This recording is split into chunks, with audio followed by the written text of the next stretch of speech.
decide what happens here.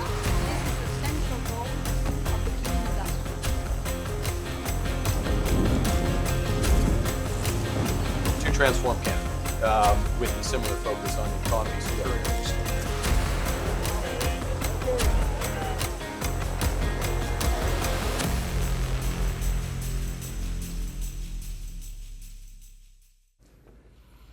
Canada is like a +1, never the main character, never the life of the party, and never free to make its own choices. What the US did, so did Canada. But Donald Trump is shaking up that equation. First, he talked about annexing Canada, and then he started a trade war with them. So it looks like Canada is exploring alternatives. Their Prime Minister has unveiled a new plan. He wants to join the European Union's mega defense project. It was announced in March last year.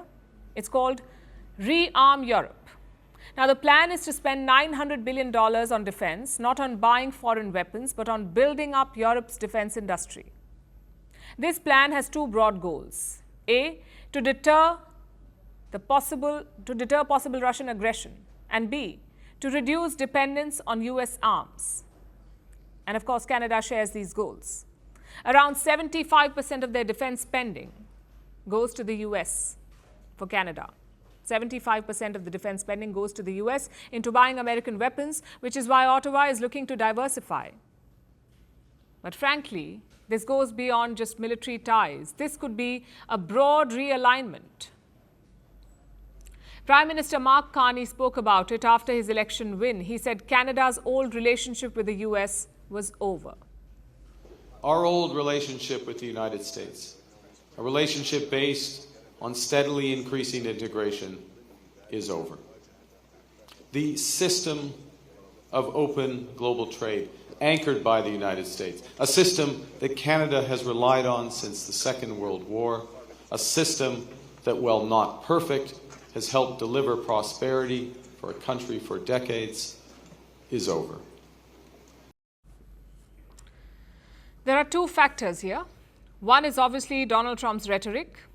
He basically pushed Canada into Europe's embrace. Secondly, Carney has a European connect, especially with the UK.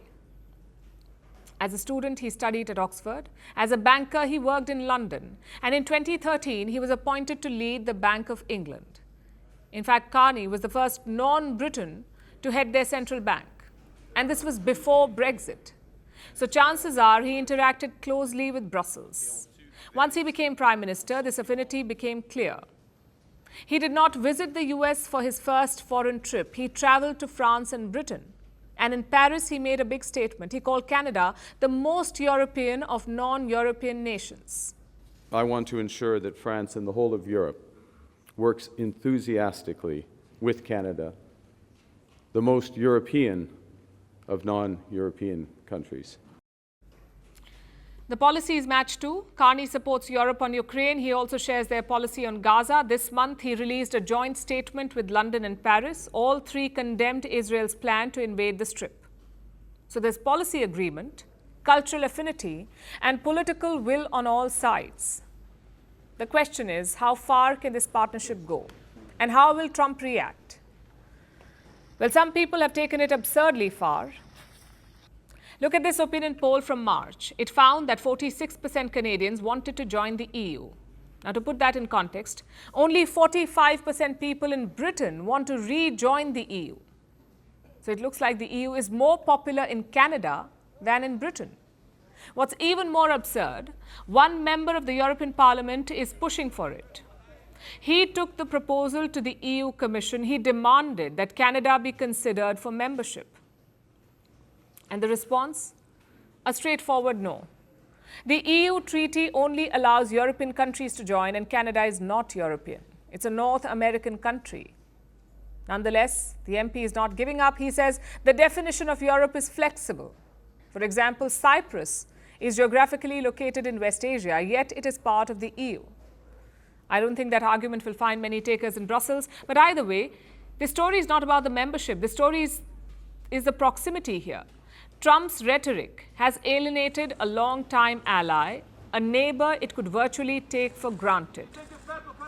Which brings us to our second question. How will Donald Trump react to all of this? He has proposed a defense project of his own, an air defense system called the Golden Dome.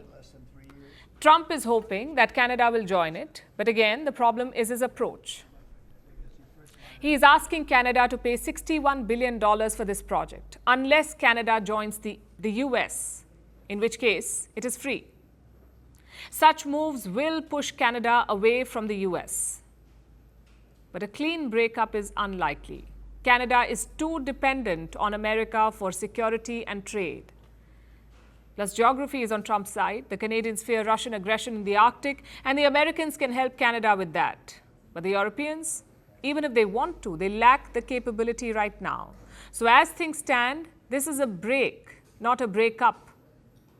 But if Trump keeps this up, you never know.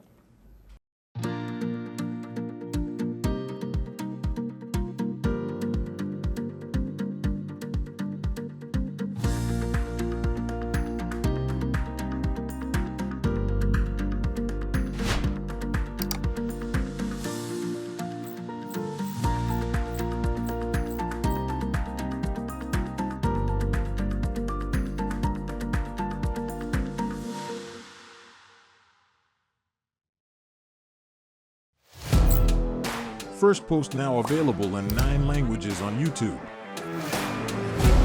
English, Stands at $36 trillion. French, Le FMI, comme German, Geschäftsführenden Direktor Hindi, $30 trillion ka kaiju. Indonesian, Pemerintah tanpa pemeriksaan. Italian, Sekali radikali. Japanese, $4 Portuguese, por causa do próprio balanço patrimonial. Spanish. Beautiful bill. Go to Settings, click on Audio Track and select the language of your choice. Be the first to know what's happening around you in your first language.